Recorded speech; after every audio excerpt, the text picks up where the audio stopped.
महू गांव के हृदय में एक विनम्र निवास खड़ा है जो जातिगत भेदभाव के भार से छाया हुआ है।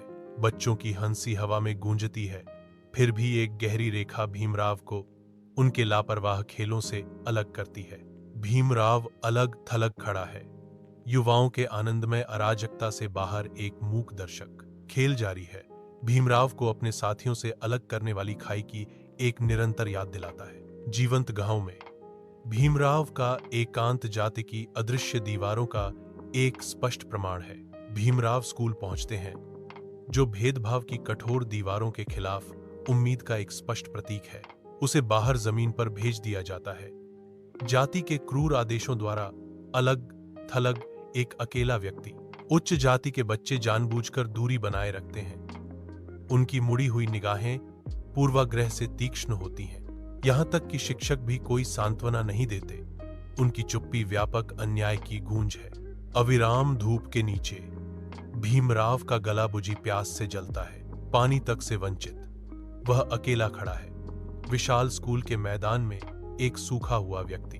दूर से एक उच्च जाति का लड़का देखता है। उसका भाव उदासीनता का मुखौटा है। दया का कोई प्रस्ताव जाति की कठोर दीवारों को नहीं तोड़ता। अटल दृष्टि के नीचे भीमराव की निराशा बढ़ती है। स्कूल का आंगन मूक पीड़ा और स्पष्ट विभाजन का मंच बन जाता है। भव्य महाराजा के दरबार में भीमराव की प्रतिभा चमकने पर सभा में विस्मय की लहर दौड़ जाती है।